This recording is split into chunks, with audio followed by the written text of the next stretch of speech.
Thanks. How you guys doing? Great. Can you hear me okay? You hear good? All right, good. Yeah, so I'm Reef Karim, and I'm very happy to be here, and I thank you for inviting me.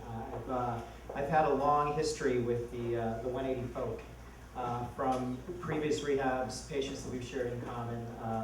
I run a treatment center called the Control Center, and we've referred patients here, and we really believe in the 180 model. And there's a very similar philosophy of integrating medicine with spiritual healing. And very often in the academic world, if you go to UCLA, if you go to Harvard, if you go to Johns Hopkins, and you go inside the medical area, because we all hang out in a little area. If you see the psychiatrists and the internists and people that deal with addiction there, it's very much about the medications. It's about the pharmacology. It's about, hey, great job with the Abilify. It's that Zyprexa was awesome. And we pat each other on the back, and that's what we do. It's about the pharmacology. And then if you go out into the real world, and you go out into the community, and you look at how many people got sober through 12-step philosophy, and how many people got sober through spiritual healing without meds, you see that there's a large number of people that have done it with, and there's a large number of people that have done it without. And really, the best way of dealing with this kind of disease is the integration of both. The integration of, Tim, is that you? See, let me explain. When I talk about academic medicine, it's very competitive. So you may have somebody trying to sabotage your lecture who works with you, who does it in a not so subtle way. But that's Tim Fogg for you. So the integration of spiritual healing and academic medicine and evidence-based medicine is really the way to go, and it's the way to the future. So thank you for inviting me here. I think, am I the only Indian speaker? I don't know, am I? Yeah. I really love being Indian. First off, because we're in, which is great. Like Slumdog Millionaire, Kama Sutra, yoga, I mean, I could go on. We more or less present with instant spiritual street cred, right? And the coolest thing about being Indian is that no matter what I say, it can come across and be interpreted spiritually. It's really cool. I'll be like in a car, passenger seat, green light, and I'll be like, the light just turned green. No way. Oh my God, I get it. I get it. The metaphoric symbolism of the light green manifests the representation of me detoxifying through my poor existence and moving on with my life. Yeah, something like that. That's good. I can't tell you the number of times I've worked with patients and I said something that was just like a throwaway, and all of a sudden they were like, oh my God, I get it. That makes so much sense. And I don't know if it has to do with being a psychiatrist or being Indian, but I was meditating when I was 5. In an Indian family, spirituality is looked at a very young age and nurtured. I mean, one second I was playing with Legos, because they're cool. And the next second it was, okay, today we are going to learn to meditate. Lotus position, ready, steady, go, do it. And that's more or less how I learned to meditate. And I've been meditating from then on till now. And I had a time with a patient where I don't ever really discuss my philosophy in regards to spiritual healing or religion, or I was raised Sufi, Eastern background, and I never discussed it. I just didn't. And one day I was with a patient, and I was doing all my psychopharmacology talk, and then we were just like, okay, look, let's just talk for real. And he was like, well, how do you deal with stressors in your life? Because anxiety was a huge trigger for him. And I was like, well, I follow kind of the journey of how I was raised and what I was raised to do with anxiety, mood states, sleep, all of that kind of stuff. And he's like, well, what do you do? And I said, well, I have something called an ismayasm, which is a word for almost like a mantra-based kind of Buddhist mantra practice. And this is what I do. I meditate this number of times a day for this kind of time period, and this is how I try to stay centered. I don't always succeed at it, but I do the best that I can. And that to him was more fascinating than Zyprexa, Abilify, and Risperdal combined. It was like, that just blew his mind. And from then on, I go, wow, that was kind of cool. And then I attended some AA groups, and I looked at the spiritual element of that. I looked at some Buddhist groups that deal with AA practice. I looked at modality, which is like a Muslim version of it. I looked at some Hindu practices in India, and I thought it was fascinating. I'm like, wow, this is a spiritual disease. It fully has neurobiological correlates to it, but this is underlying. This is a spiritual disease. So then I started looking up, trying to get as much worldly experience as I could as a physician. So I joined a World Health Organization program where I lived in central Turkey, and I worked with Sufi mystic leaders. Then I worked for the Indian Health Service for 6 months, and I lived on the Navajo and Hopi reservations and grew my hair really long and lived in a trailer. And then I went to Peru to see how they detoxed people in Peru. And then I went to India, and I did a whole, it was during the tsunami, and there was a whole PTSD thing, but I got to really learn how, especially dual diagnosis, was treated in India. And one of the experiences I had when I was living on the reservations was, I want to share that with you. I was working in a hospital, and I was just finishing up medical school. And in medical school, you know, you're super eager. When you're a med student, you have that little white coat. This determines how cool the doctor is.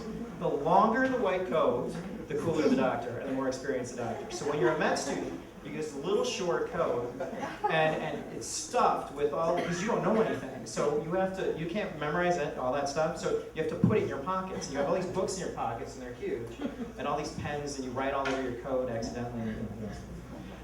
So I'm a med student in this hospital, and it's a very small hospital in the middle of, you know, Kayenta, Arizona. And they don't have any doctors on staff at night except one guy. So this one guy runs the ER, and he runs the hospital more or less, and they can call in a surgeon here or there. And so I go in, and I'm this eager med student with my pockets full, and I'm like, let's go, let's do it, what are we doing, is there anything going on? He's like, no, it's dead, it's dead today, there's nothing going on. Okay. And then all of a sudden, a cardiac arrest comes in. So this doctor and the nurses are all over the cardiac arrest. That's their thing. And so I'm just kind of sitting around, and I'm like watching, and I'm trying to see what they're doing, and can I stick a needle in somebody's heart? What can I do? Just tell me what's going on. And while that happens, a little kid comes in with his family. And this little kid is like, you know, he's pushing on his stomach, and he's like, you know, he's hurting, and he goes, it hurts, it hurts, it hurts. And so, you know, we want to get some labs, we want to check him out, do a physical exam, and that it was diffuse abdominal tenderness, and it was acute, and he had a fever. So what are you thinking? Appendicitis. And I'm like, ooh, that's right. I looked in my book, and there's something called McBurney's point. Yeah, good job, Alex. There's something. See, you get supportive friends, and you've got sabotage friends sitting right next to each other. This is the yin and the yang of life, right here. So when we looked at this patient, it moved over to the right side, McBurney's point, and I'm like, appendicitis. Yes! Because when you're a med student, you know, you just want to see everything. So you're like, cool, I get to see this. So they brought in a surgeon, I assisted on the surgery, and I talked to the family beforehand. And I'm like, okay, here's the deal. Your son has an appendicitis. It's ruptured. We're going to take it out. We're going to excise it. That's the word we use. And we're going to remove it, and your son will be all better. And they were like, okay, thank you. And they had an entire huge family there. So go into surgery. We do it. I come out, and I'm like in hero mode. And I'm like, okay, so it was successful. We did it. All is good. And your son's better. And you're going to see him tomorrow. We're just going to keep him overnight. And all is good. You know, I was literally waiting for applause. I don't know what I was waiting for, but as a med student, you don't see that. And they just looked at me, the entire family, and the grandfather who spoke broken English was like, thank you for your part of all of this. And I was like, all right, my part of all of this? And I go, he's better, he's better. He's like, thank you, we'll take over the rest of the healing from here. And I was like, okay, what are you talking about? And their belief was that what happened was the son got into a huge fight with the grandfather, and during a time of kind of family prayer, so to speak, he wished the grandfather was dead. And it was a really heated exchange. The son couldn't control his anger, couldn't contain his emotions, and they feel that the only way that that son was going to understand what happened and how this was wrong was a somatic representation of the inner disharmony going on in him.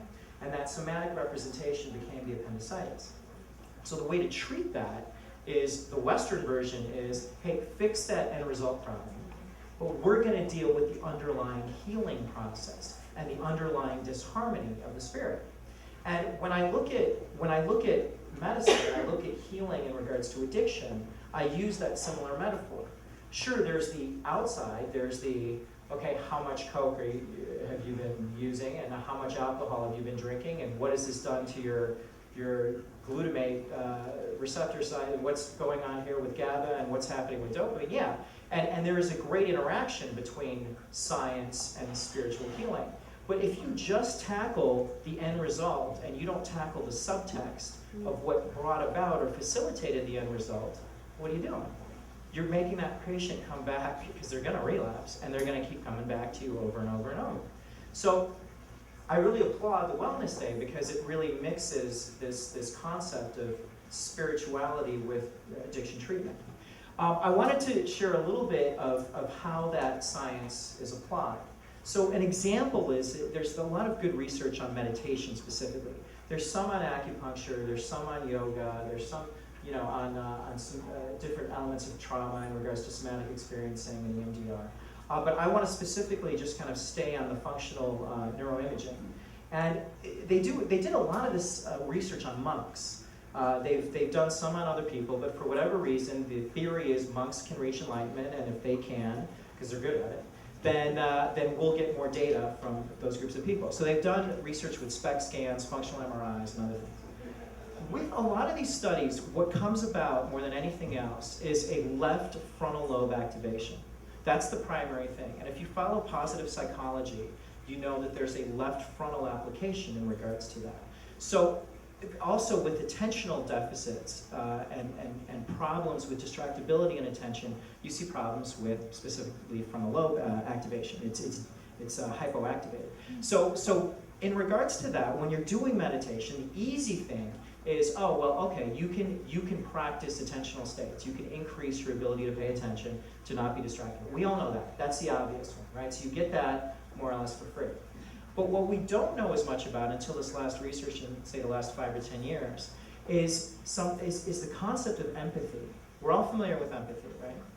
Being able to understand what somebody else is going through, being able to relate in regards to human connectedness, being able to recognize facial features. Even if you look at autistic patients or Asperger patients, one of their biggest things is face recognition and their inability to, it's interesting, there's an area of the brain called the fusiform gyrus, which is when I look at Deborah and I see that bored look on her face, it makes me feel like, oh, jeez. And I have a response to it, right? So there's this facial recognition that's processed in my brain. When someone has Asperger's or autism, they look at Deborah, and the area of the brain is the inferior temporal gyrus that lights up. I look at her in a way very similar to looking at a chair. The way I would look at this chair, I would look at this chair and I'd be like, it's a chair. Okay, cool. I don't have an emotional response to the chair, it's a chair. So if I look at Deborah and I see her like the chair, I don't have an emotional response. In addicts, you see some element of that. That concept of, those people that you see, they're just numbed out, they're just kind of zoned out. They just don't have that brightness about them. Some of it is that. And there's brain correlates that go along with it. So there's an area of the brain that lights up called the right anterior insula. And that area of the brain is interoceptive. It's that gut feeling about, I don't think this is a good idea. Or I really respond well to that person. Or I get that person. Or I feel the way that person's feeling. I feel for that person or with that person. It's the concept of human connectedness. That area of the brain lights up significantly with meditation. So the ability to connect with other people is greatly enhanced if you can be a really strong, progressive meditator that does it on a regular basis. Another area of the brain that lights up is your right hippocampus. And the way we process memories is really through our amygdala, our hippocampus, and a couple other areas within the circuitry. The right hippocampus, when it's activated, it's easier to process memories. How many addicts do we have when they're either high, or they're withdrawing, or they're even sober, cannot process what we're saying from a frontal lobe activation, let alone their experiences? Part of that is this inability to activate this part of the brain. And then, I'm probably some of us have heard of the amygdala. The amygdala is an area of the brain, it's kind of almond-shaped, that deals with fear, primarily, a bunch of other things too, but the big one in regards to this research is fear. So if you've got an overactive amygdala, it's like a car alarm that continuously is going on and on and on and on. There's this hyper-arousal, overstimulated state that you're constantly in all the time.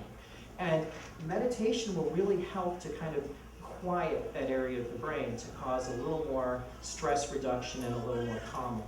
So that's just an example. I've lost out to a baby. That's okay, she's cute. Lost out to 5. So I wanted to end with a quote here. But the main thing that I want to say is that really, spirituality does not have to be a non-medical practice. It has medical correlates in the brain. And the more we study it, the more we understand it, and the more evidence that we have for it from a neurobiological perspective, I think the more acceptable it'll be. And hopefully we'll get to the point, because in animal studies we've seen generational transfer, which means if you take a rat that's super stressed out and rats that are not stressed out, and you actually get them, they put them in more self-soothing states with music and other things.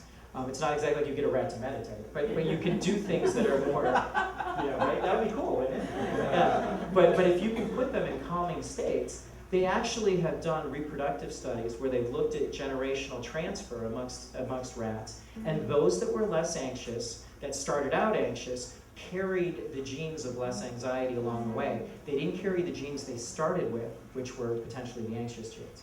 So we're not just meditating for us, we're meditating for our offspring as well. This is kind of a Sufi quote that I just want to end with. If you attend to the negative aspects of life, if you choose to focus your attention on the weakness of others, on their faults and shortcomings, you draw to yourself the lower frequency energy currents of disdain, arrogance, anger, and hatred. You put distance between yourself and others. You create obstacle to your loving self and away from your soul. If you direct your energy into criticism of others with the intention to disable them, you create a negative karma. And that negative karma can be passed on and on and on. So I hope none of us do that. Thank you.